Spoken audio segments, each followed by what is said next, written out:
Hi, I'm Bob Whitty with KPND in Sandpoint, Idaho. If I can be a fan of Skylight Books, LA's world-famous independent bookstore, from way up here in the Idaho Panhandle, then you can too from wherever you are. Visit the website, buy some books. You can even join their membership club and reap the benefits of supporting independent booksellers. Thanks.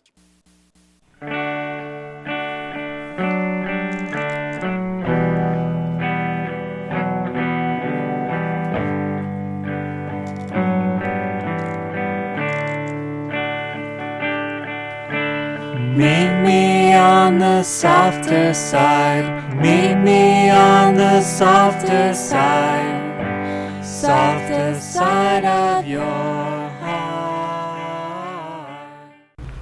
Hi there, and welcome to the Skylight Books author reading series. You can find out about this and all of our other author events at www.skylightbooks.com, where you can also browse our inventory as well as order books online. You can also follow us on Twitter or even be our friend at facebook.com. If you'd like to talk to a real person, we can be reached at 323-660-1175. And don't forget, Skylight Books depends on listeners like you to help support us. So whether you're in our neighborhood or browsing online, buy a book or two to help ensure that we'll be around for a long, long time. Thanks and enjoy.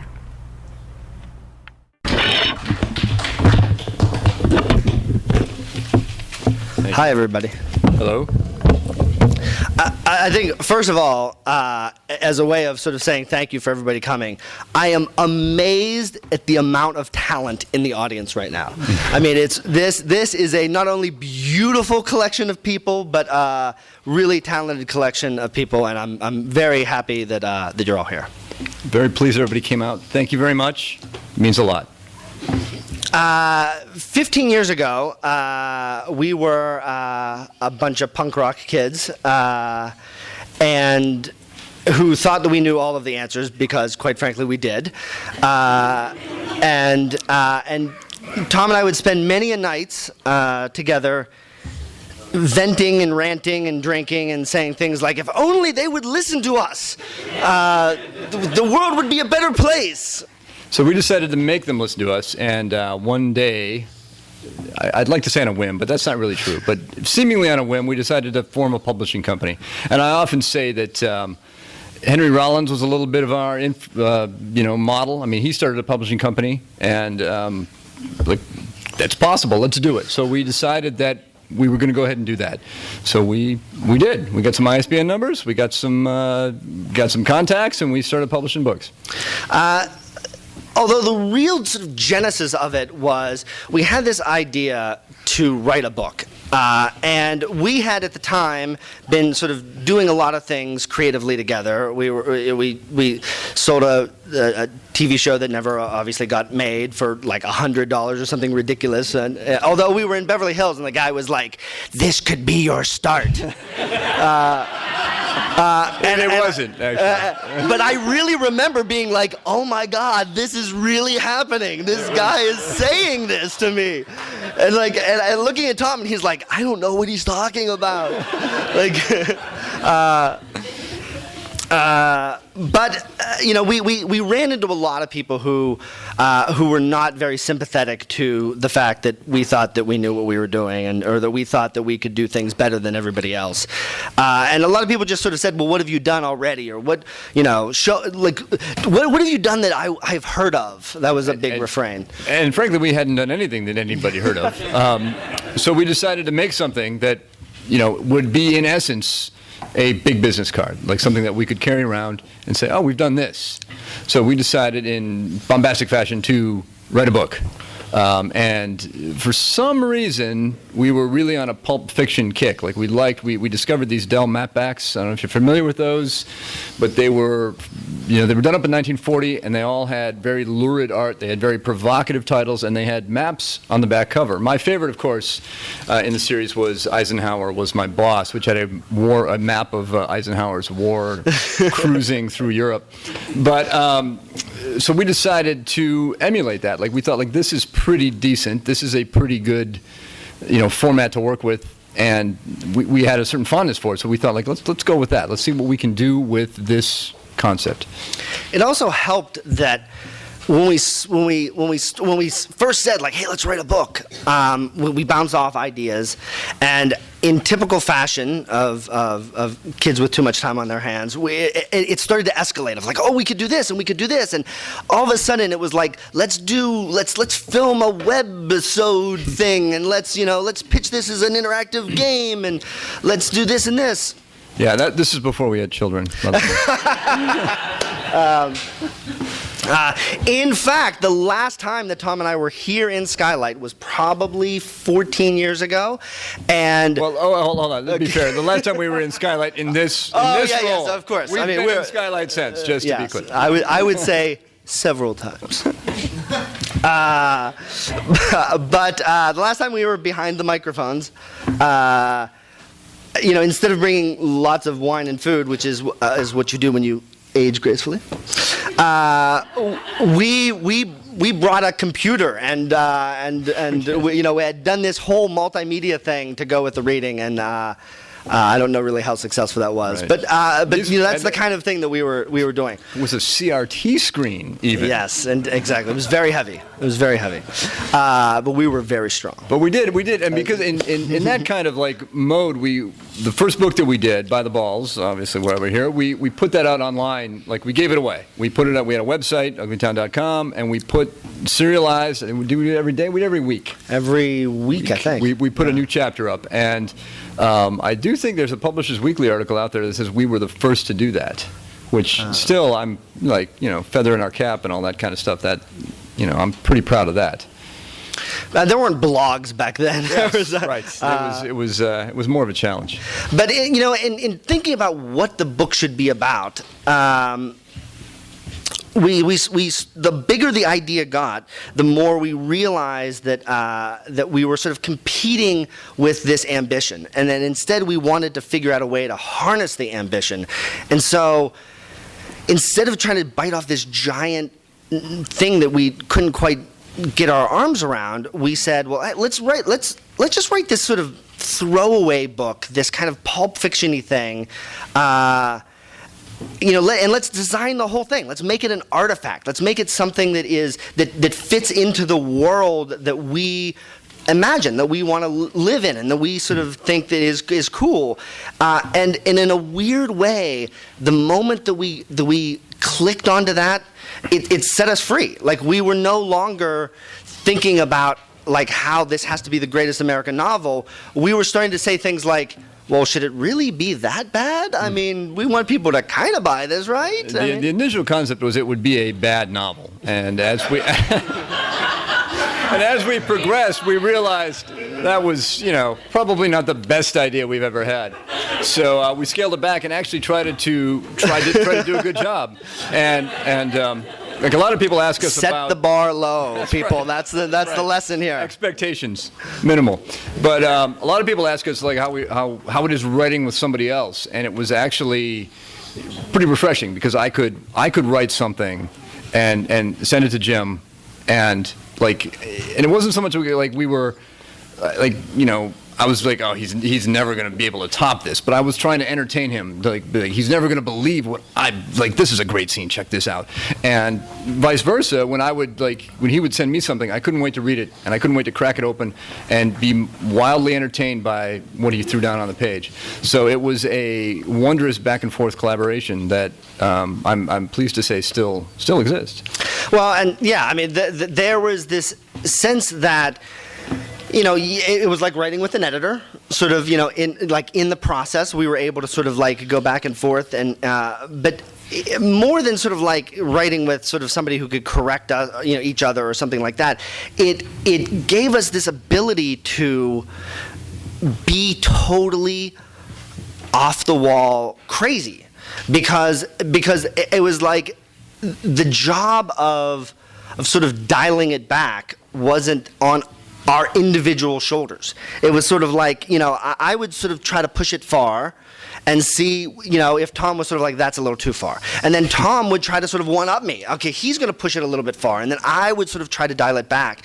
And I think that LA Weekly called it drunken plotting, which is not entirely incorrect. I can't argue with that.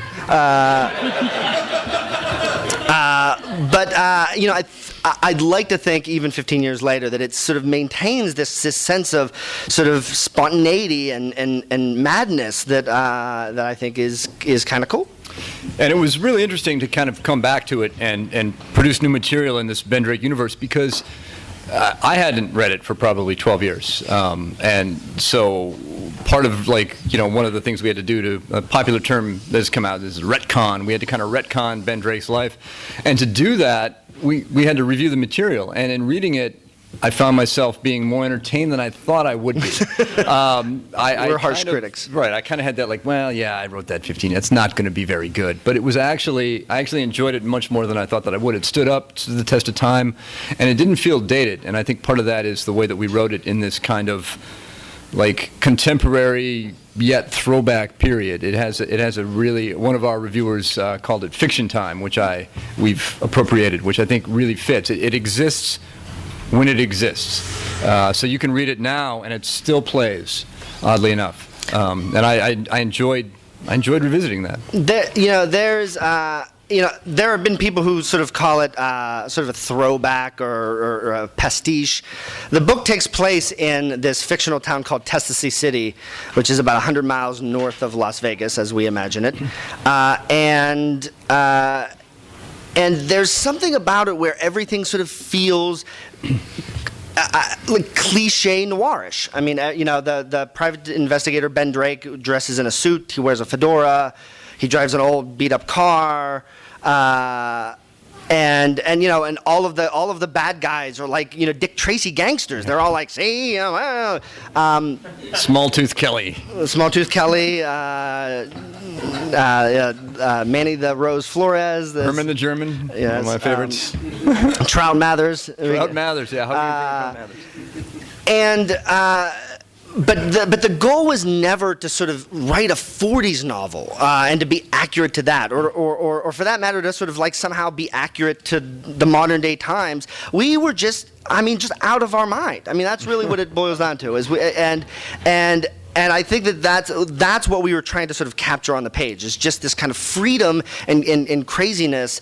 And I agree with Tom. I think that's what largely sort of when we revisited it kind of still made sense to a certain way. And then the real joy of Akashic doing this new edition was we wanted to figure out a way to kind of do everything, but not sort of George Lucas it, if you will. George isn't in the crowd, is he? So we decided to take all of the stuff that we had written, which were the first two novels, about 3 or 4 short stories. And they don't all feature Ben Drake. Some of them feature other minor characters that moved in and out of the stories that we wrote. The Ben Drake universe, we kind of laughingly call it. And we arranged them chronologically, so that chronologically to their events in the timeline rather than in how we wrote them, and that sort of allowed us to sort of say, if we talked to each other, if we were up for it, can we do this again? Can we go back to this world? And even though we have jobs and we have kids and we have all this other responsibilities, can we write 2 new stories? And well, we did. We wrote them. We wrote one that takes place at the beginning of, before all the stories, all the events in 5 Shots and a Funeral. It's kind of the history of Ben Drake, the origin of Ben Drake, everyone loves a good origin story, and an issue number 1, and this is our it comics, for Ben Drake. Influence showing through. And this is heavily features Ben Drake's wife, who's only mentioned in By the Balls, and how she met her untimely death, and we deal with that. And kind of introduce, and Ben's always been a flawed character, so this kind of sets him up as why he's so flawed. And then we wrote a postscript story, Across the Line, which is kind of an answer to all the events that set up in By the Balls, and really kind of a echo to the story that we wrote specifically for Skylight 14 years ago, called A Punch in the Gut and a Bag Full of Oranges, which is also in the book. And it features, like, that particular story set up some questions that we then answered in this last story, Across the Line. It was great to do this first story that featured Ben Drake's wife, because a couple years after the publication of the original publication of By the Balls, we were approached by some movie producer type who wanted to option the book. They actually got so far as to have a whole big table read. Kyle Chandler was going to play Ben Drake. We were at the table read with Kyle, who loved the book.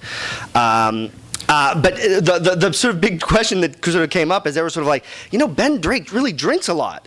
And of course, Tom and I were like, really? I don't think it's that bad. Compared to... But a lot of people, people really were sort of like, I've read this book and I have a hangover. That's kind of the feedback that we were getting. And I do have to say that rereading it 12 years hence, 15 years hence, yeah, he does drink a lot. Yeah, he drinks a little bit. Okay, so, but there was a real sort of sense that whether this was conscious or not, that there's so much about what happens in the original books that his wife is sort of in the shadows, and it really motivates everything that he does, even though we've never really explicitly said that. So if you're up for it, we would like to read the beginning of this first story that features Ben's wife, called Fireproof. Any objections? Yeah, exactly. I can't even remember. Am I doing this? I'm doing this part. And then we haven't done this in a long time. Okay, so this might be really, really funny, and not and not for the reasons you want it to be, or that we want it to be. All right. I smelled like smoke and sweat, like I usually did after a fire. My wife was used to it, as much as anyone could be, but this morning was different. She knew there was something else hanging over me, the stench of death. She kissed me. Good morning. I could have kept kissing her, just standing there, despite how exhausted I felt. But I knew I stunk something bad. A shower would probably be best for both of us. You're up early, I said, as I unbuttoned my shirt, got my arms out of it, then pulled the stained-ribbed T-shirt over my head. Insomnia again. Must be the heat. She sat down at the table, where she had set her coffee cup. Thought I would get up and read a bit while I waited for you. My body slumped against the bathroom door jamb, partially because I didn't want to walk away from my wife while she was talking, but mostly because my muscles were ready to give up. It was a tough one, yeah? She asked. I exhaled the tension as it all came back to me. We found a body, man in his 30s, probably. Hard to tell. He was charcoal. Well, mostly anyway. She let that hang in the air a bit. She was a firefighter's wife, well familiar with the horror stories I brought home. She didn't like them. And though I developed a stomach for them, I didn't like them either. Found him in a bathtub. I'd been following the burn, trying to contain it. Almost forgot the plan. Evacuate, isolate, terminate. I should have found that guy sooner. There might have been a chance. At least Kenny Shrub wasn't handling the sweep. Boy's so gung-ho about fighting fire, he can't see the details. That body would probably still be in the tub. She came over to me to rub my back, rough with ash. You were doing your job. I'm sure you did everything you could. My job is to put out fires, and I put it out. That won't make me sleep any easier. Plus, I had a bad run-in with the police. These two detectives did the most ridiculous... I pinched the bridge of my nose with my hand like I was trying to deflate a giant beach ball. Never mind. I laid too much of the job on you. Get back to your book and your coffee. I'm going to let a bunch of water pour over me. Wash away the sadness and stress of Tennessee City. Think about Los Angeles. I smiled. Was it really only last week? Christ, it feels like forever ago already. Don't let it get away. It could be ours, Benny. A new city, a new life. She looked down and pulled a strand of hair behind her ear. A new everything. The energy came to me to go over and kiss her on her beautiful forehead. I stumbled back into the bathroom and twisted the shower handle. The hot water came down, but I couldn't wash out the memory of those two cops.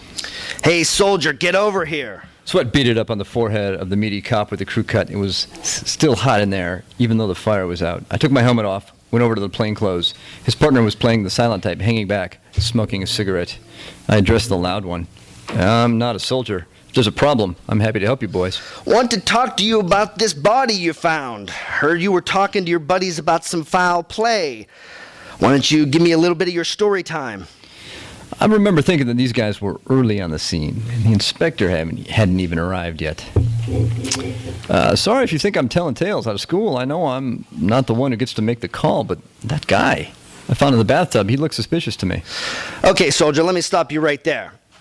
He pulled a slim wallet out of the inside pocket of his coat and flashed a badge my way, like I didn't know he was a cop. Name's Brockman, Detective Brockman. That good-looking guy behind me, that's Detective Wisniewski. Hey, when I said good-looking, that's just a choice of words, nothing weird. Mark's not my type, are you, Mark? Brockman stuffed the wallet back into his coat, barely pausing to give Wisniewski a chance to respond, which was fine. Wisniewski had nothing to say. Anywho, let's cut to the chase. What we're looking at here is an accident. Smoke inhalation. Nasty way to die. But maybe that's a good reason not to be in a damn bathtub when your building's on fire. Ha! Look, Detective, I know it's hard to tell the condition the body's in, but I've seen more than a few like that, and I gotta say, what isn't burned looks, well, beaten. As in, severely beaten. Brockman crumpled his face in something that was probably meant to be a smile. It wasn't. That's pretty observant. What's your name? Ben Drake. Drake, you a fire inspector? No. You a medical examiner? No.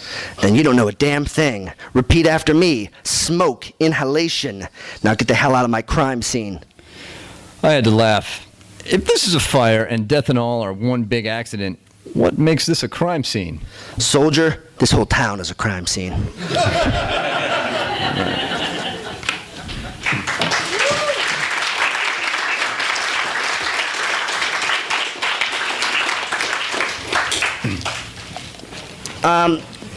So I think that I also would love to point out that one of the things that we were very lucky to be able to do with the new edition is write an introduction in which we sort of go into more detail than we did just a couple minutes ago about sort of like the reason and the inspiration and the who's and whys of how we started this. And if that's only a nugget of information we start with, if you want more, it's in the introduction. It's interesting because we really, I mean, as we've mentioned, I mean, we were just totally crazy kids who were, you know, causing trouble left and right in the publishing industry. A fun playground, if there was one. But weirdly enough, we really, even though a lot of our authors thought we spent a lot more time talking about us than them, we didn't really delve into a lot of the sort of the who's and the whys of what we were doing. We were just always really focused on when we were able to talk to the press, talking about the books that we were publishing and the great authors we were publishing. And this was a real sort of opportunity to sort of show sort of where our minds were at and what we were thinking at the time. And where we started, where we came from, like, you know, kind of how lucky we were in some respects, how bombastic we were in others. And I mean, we were young kids, and like Jim said, we didn't take no for an answer from anybody. And at one point we realized the easiest way to get what we wanted was to do it ourselves. And that's what we did.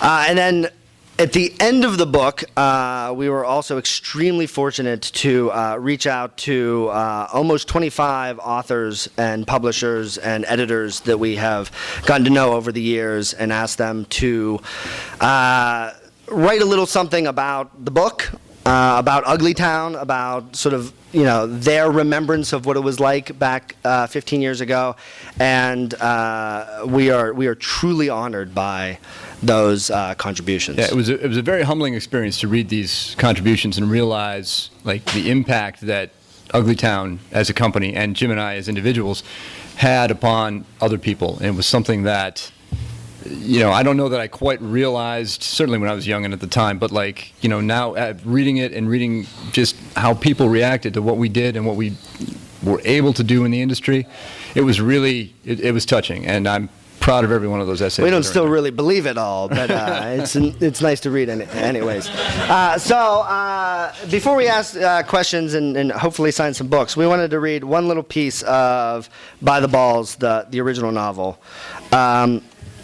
We chose this because this is a scene in chapter 7, chapter 7, in which Ben Drake goes to this bar, the seedy bar. They're short chapters. Yeah, well, we're not reading the whole chapter.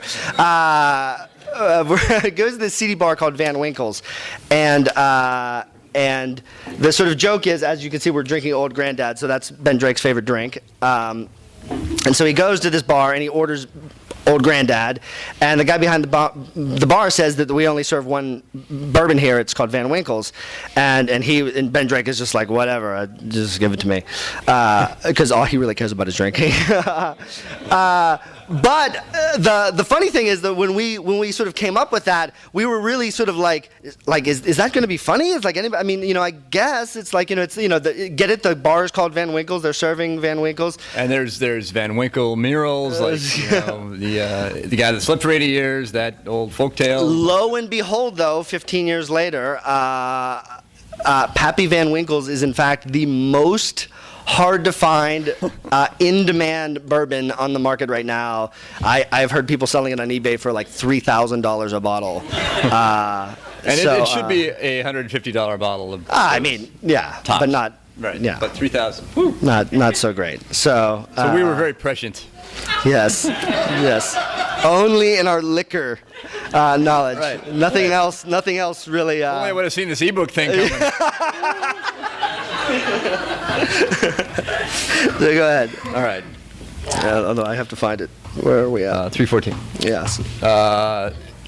So yeah, this is a scene that starts right after Ben gets his Van Winkles. This is the bartender talking. Look, man, I'm just paying to pour drinks. You want answers? You got to talk to the boss. Yeah, where can I find him? In the back booth. He jerked. Oh, sorry. He jerked his thumb over his shoulder as he popped the cap off a bud. That's where you can always find him. I glanced toward the back of the tavern. Pretty crowded back there. Who am I looking for? Walter Wilson. He's a little guy. Thanks. I left the guy a tip and made my way through the packed club. It was a nice crowd. No one went out of their way to let me by. At the back of the bar, 10 people crowded around a large table, listening to a raw-throated voice scratch out a story. All of the listeners were typical of the bowling type I'd spent time around today. All of them, that is, but one. She was a blonde bombshell, the kind you see in the movies. Her skin was too perfect.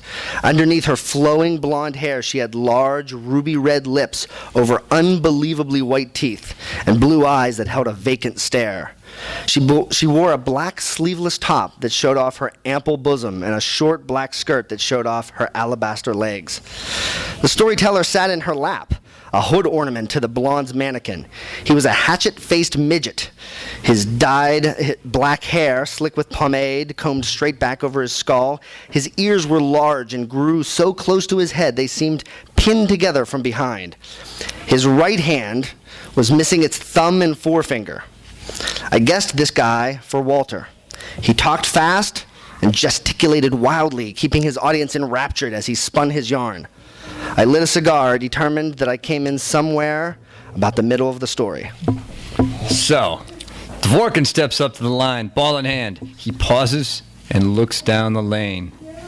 A full set of pins waits for his smoke gray pearl outrage. He just bowled 11 strikes in a row. If she got this strike, he'd have a 300 game. But remember, so far, Rito had bowled a perfect game too, and was riding high with 9 strikes. He paused while he surveyed his audience. And Rito was a better bowler. Dvorkin began his approach. It was perfect, right down to his follow-through. The ball made a beautiful curve and hugged the right side of the lane, kissing the lip of the gutter. At just the right moment, it swung to the left and hit the head pin in that sweet spot. Pins went flying. And when the table dropped, there was nothing left for it to pick up. Walter stopped for a dramatic sip of beer. The entire table followed suit. This Walter had juice. It was a 300 game. But Dvorkin only got a smattering of applause. Another sip. The blonde kissed the top of his head. Then he resumed. Now it was Rito's 10th frame. The crowd cheered wildly. He stepped up to the return, rolled his shoulders, and crossed himself. He was quite religious, you know. Everyone around the table nodded. They knew. He hefted his ball and focused somewhere beyond the pins. Rito had been bowling for a long time, and it was mostly reflex for him. His first ball of the 10th was a solid strike. He turned and bowed to the crowd as they cheered. He wiped his hands, then his ball, and did a quick pray before he quickly rolled another strike. His 11th. One more strike and it was a tie game. Now, the way the bet was set up, Walter explained, the odds were stacked against Dvorkin. If the game was a tie, Rito still won. Dvorkin had complained about that, but that's what happens when you challenge a champ. Even Rito was good. Sorry. Even though Rito was good, he was still worried. He waited for his ball to come up the return, drying the sweat off his hands with the blower. He wiped his face and his hands, and then his ball. Once more he crossed himself and stepped up to the line, his fire-red primal rage in his hand. He stood a long time, just staring down the lane. When he moved, it was sudden. The ball was out of his hand, headed toward the pins with his trademark arc. It hit dead on. He threw the ball with a lot of spin, so we always got great pin action. This time was no exception. Those pins went flying every which way. He missed it, didn't he? One chubby-faced guy blurted out. Walter pinned him with a steely eye. You telling this story, Larry? No, Walter. Larry apologized, his hands in front of him defensively. I just got excited, that's all. Yeah, well, just keep your mouth shut. Walter scanned the crowd for any other excitable types. Now, where was I? Great pin action, baby. The blonde got him back on track. That's right. Thanks, Sugar Plum. He paused, taking a moment to recreate the tension that had built up before the interruption. Those pins were flying every which way. A strike for sure. We all thought it. Everyone was up, cheering, screaming Rito's name. But someone, I don't remember who, shouted, "Look!" and pointed down the lane. And pointed down the lane. And suddenly everyone stopped cheering. There was dead silence. There wasn't a pin standing. Not a whole pin, anyway. The 7 pin had split in two, right down the middle, and only half of it was up. I swear to God, everyone in the place just stared. Well, they had to get the judges in on this one, and they ruled that Rito had bowled not a 300 game, as everyone expected, but a 299 and a half. Walter finished his beer in one gulp, slamming the empty mug on the table. The slightest smirk colored his face. The story was over. I don't believe it, Larry cried out, looking for support. He found none. Too bad, tough guy. Walter's face was getting a little red. Because that's just how Diamond Dan Rito lost the bet and fell from grace. No one's heard from him since. Let's stop there. That's good.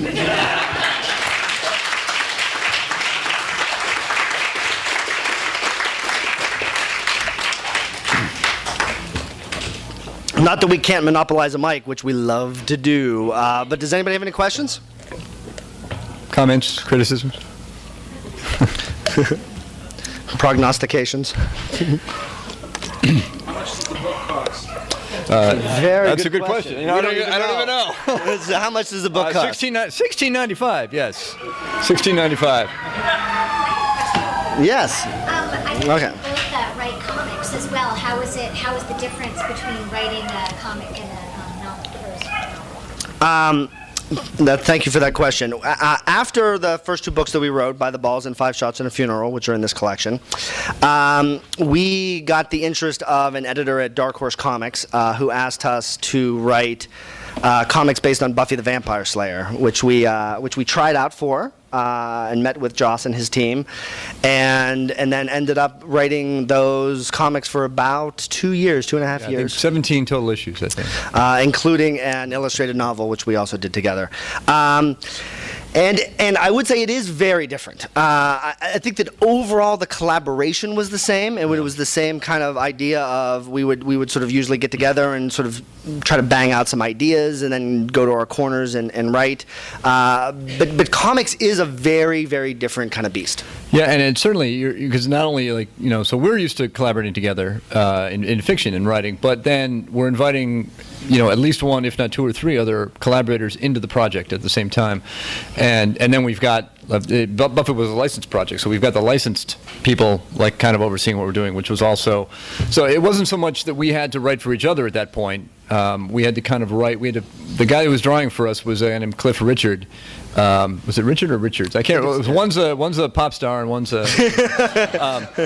we were not writing for the pop star. And he didn't speak English. He was Brazilian, I think, and he was a fantastic illustrator, but we tried this kind of conversational style with him where in the script we would actually engage him and say, hey, Cliff, try this out. And our editor was like, yeah, Cliff's not getting that stuff. You got to be a little more straight up because he doesn't really understand English.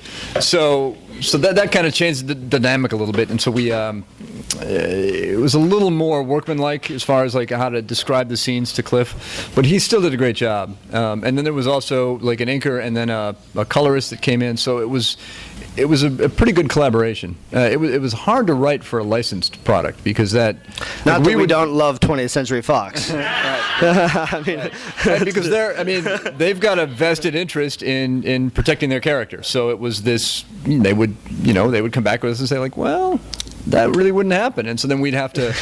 They didn't like the fact that we had Dawn smoking. They were really pretty upset about that. Yeah. We were like, hey, she's a kid, rebellious teenager, you know. So, but yeah, it was. It is a radically different process. Is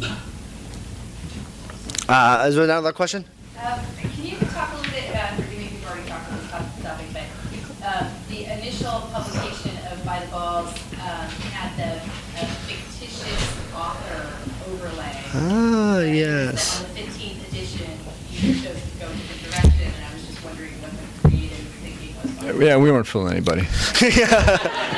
We actually got a. This was not. It wasn't before email, but it was. I don't know if it was an email or like we got like there was a published article in I think the Comics Journal that was sort of like they uncovered us as the authors of By the Balls, and we're like, but our names are on the cover. Like, is that some crack journalism there, guys? Yeah, and I mean, what Jim talked about earlier with the fact that we had we were trying to write the great American novel. We were trying to write a larger kind of piece of fiction that wasn't working out, and so we and that was the story of this fictional Dashiell Lovelace.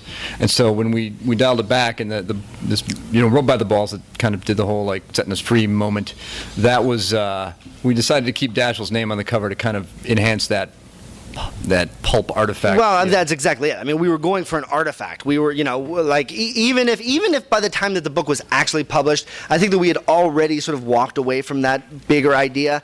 But we really liked the idea that what we were doing was not just a book. It was part of a bigger world that was Dashiell Lovelace's world, and this was his book. Although we were not so unegotistical that we didn't put our names on the cover, but we like the idea that there was this mysterious character who was really the author, because ultimately it's sort of his story. It's like and then to answer the question that was asked, we sort of felt like we continued that with 5 Shots and a Funeral. I mean, even though at that point we had definitely dropped any conceit of doing this sort of bigger project, which we were calling the Red Hat, but we were still sort of, this is just the kind of anal people that we are. We were sort of dialed into this idea that like, okay, the story of Dashiell Lovelace is that he writes this book called By the Balls. It's not very good, and he can't come up with another idea for a novel. And so then he sort of goes into this thing. And so we were sort of like, after we published By the Balls, we had all these people from the industry who were sort of like, when's the next book? And we were like, but there is no next book. This is it. Done. He's done. Yeah. What are you talking about? So we had to go backwards. I mean, the conceit always was that Mr. Lovelace was a fantastic short story writer, and he couldn't quite hack it when he made it to the jump to novels. And he just got lucky, and he couldn't, So we would. That's why the 5 Shot stories chronologically take place before By the Balls. But overall, I think that we felt that 15 years later, that sort of conceit sort of like had run its course, and very specifically, the introduction addresses Dashiell Lovelace and what our plans were and why we held on to that idea and why we eventually abandoned it, and so I think that it just sort of felt like it was time. Any other questions? Yes, sir. Well, the second story you read, the second reading that you read, was that was way into the book and it was already chapter 7. Right. How would it be like almost to the end of the book and it was just chapter 7? Well, that's an excellent question, my friend. And I'll answer that because this is actually a collection of a book called By the Balls and then a book called 5 Shots and a Funeral, and then a bunch of other stuff. So the story that's By the Balls doesn't actually start until page 274. So right here. So this little tab here is what we read. And so it's just right at the beginning of the book. So all this stuff is stuff that happened before another book. So it's kind of like a bunch of stories stacked on top of one another. This shows the difference between Tom and I, because I was really about to tell him that chapter 3 was really long. And it's really good, but it's really long. I think that it's also in sort of total shilling mode, although I'll tell you a good anecdote about this. It is worth mentioning that the book has many, many illustrations by a good friend of ours named Paul Pope, who did these illustrations for the original edition, and sort of like this. He did a number of illustrations for By the Balls. He did the original cover for By the Balls. He also came back and did the cover for 5 Shots at a Funeral and did a whole bunch of illustrations for that as well. This is, imagine, if you will, 1998. This is sort of what we were thinking. We were sort of like, remember hey. Yeah, remember, yeah. We're like, hey, I got an idea. And Tom's like, what? Because he was probably already drunk. And I was like, check this out. Let's write this book. We'll get Paul Pope to draw some pictures and the illustrations. He's famous. He's way more famous than us. And he still is. Yeah, he still is. But get this. Then we'll sell it to the comic book stores. He's huge there, right? And then we'll make all of our money back, all of the money that we're going to pay for this on our credit cards, right? And just because the direct market to sell comic books actually has a better business model than bookstores. Just saying. Well, that's because the way that works for us former publishers is the comic book stores will buy books and then not be allowed to return them. So when you buy a book, if you buy 1,000 copies, if you buy 10,000 copies, if you buy 100,000 copies, you buy them. So it doesn't matter if they sit in long boxes or on shelves. Then the authors can laugh at their royalty checks. However, bookstores, the way that they work is that they're sort of like almost on commission, or not commission, consignment, and they're here for a time. And if you don't buy them, which I strongly suggest that you do, then they can be returned to the publisher if the bookseller so sees it fit, because the real estate is very valuable. So we thought, this is a no-brainer, man. We get Paul Pope's fan to buy these books, and we'll just totally in. And let me just do a small aside here. I would like to say that when we were doing this, independent bookstores were fantastic about only ordering what they needed and not returning things. Not so much the larger chains. So yes, small bookstores, the way to go. They deserve your money. Yeah. So it's in fact, the large, I would say the big reason why Uglytown is no longer in business is because we had 2 consecutive distributors go out of business, and then what that meant is that large chains like Barnes and Nobles would send them back all these books, and they would then owe that money back to them, and then they just went out of business and left us with, large amounts of debt. It was a mess.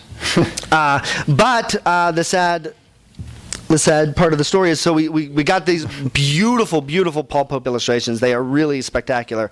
We solicited it into all the comic book stores, and we sold 338 copies. Woo! Rolling in dough. Yes. So then we were like, maybe there's something else that we should be doing. And thus launched our publishing career. And there we are. There we are. So any other last questions before we sign books? Yes, little girl down there.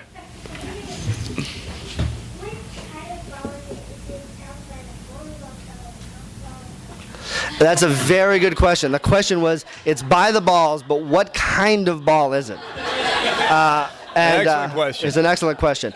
And I will have to say that we may have not stressed this enough tonight, that the original title was By the Balls, a Bowling Alley Murder Mystery. So the answer to the question is, in fact, the ball is a bowling ball. But I will say that for the longest time, almost up until I would say a week before we went to press with By the Balls, there was a point where we talked about the PBA, Pro Bowlers Association, and we referred to it as the PGA.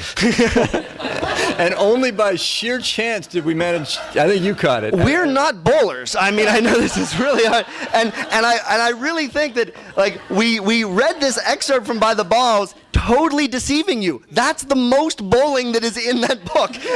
We know nothing about bowling. We are not bowlers. Everything we know about bowling came from a guy named Mouse who worked the mechanics at the what's it? What is that? In Santa Monica? Bay City Lanes, right? Bay Shore Lanes. Bay Shore Lanes in Santa Monica. He gave us a tour of the back of the guts of the bowling alley. Amazingly, we walked into the bowling alley and was sort of like, "Hey, we're writing a book about a bowling alley. Anybody can show us the back?" And they were like, "That's the guy Mouse you need to talk to." And we're like, "Okay, let's go talk to Mouse." And Mouse had to be like 6'3" and 280 pounds. He was a massive man, and I don't know how he got the name Mouse. And he loved the back of the bowling alley. This guy.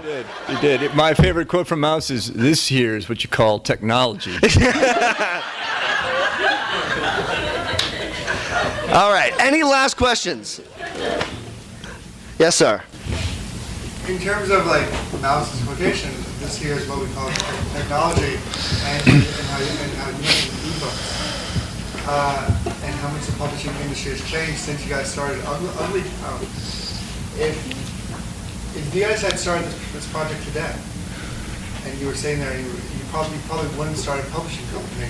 What do you think you would do today in terms of the same type of project? That's a good question. I actually like the ebook model. I mean, the fact that the time to market. I mean, there are many frustrating things about publishing books, and I will say that I actually prefer paper books over ebooks. I mean, I just like the way they feel, like reading them. Maybe that's a function of my age, when I grew up. But I also enjoy ebooks for the ease of the convenience and the accessibility.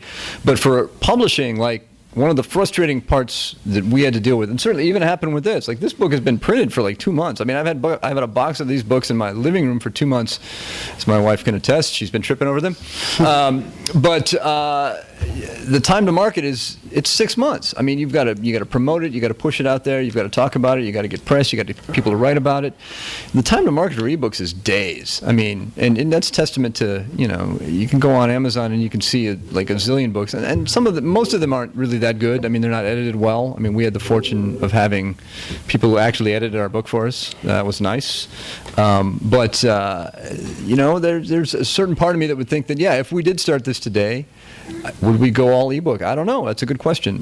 Certainly something worth considering, but it would be an easier road than, racking up. And also, there's the cost factor, too. I mean, the cost for printing a book is, it's $5 to $10 grand depending how many you publish, and it's an investment that you've got to wait to get a return on. With an ebook, and I'm oversimplifying this, and I know that, but you can push a button and it's printed, and you can upload it to whatever format you want to upload it to, and you can start making money right away. So, there's something attractive about it, but at the same time, I do like physical books. I mean, part of that sort of, as he said, oversimplification is the fact that both with Uglytown originally and this hypothetical, if we would do this now, we were, I guess the word is megalomaniacs. It's like we did everything. We designed the books. We prepared it for print. We vended the printing. We did all the marketing, and so. That's our time. Those are hard costs, but it's just sort of like the moment that you start to go out and sort of like have to pay for storage or pay for printing or pay for this, those are costs that are sort of inescapable. But I really think that maybe my answer to the question is that I don't know what we would be doing now, sort of if you can magically transpose like what we would be doing 15 years later as punk rock green-haired kids, but I feel like at the heart we would be doing the same thing that we did then, which is in many ways the same thing we're doing now. All we really want to do is tell stories. Like we just want to entertain people, and whether that's books, whether that's comics, whether it's drinking at the bar and sort of, telling stories, like that's what makes us happy. And the spirit of Uglytown was clearly not a money-making, like, oh my God, this is so good, publishing, who would have thought of this? It was if we can figure this out somewhat, and that we can find other writers who were like us, who also loved to tell stories, that we could form a union that was greater than all of us individually. And I really think that is the legacy of Uglytown, and it's something that we are very, very proud of. Absolutely. So thank you very, very much for coming.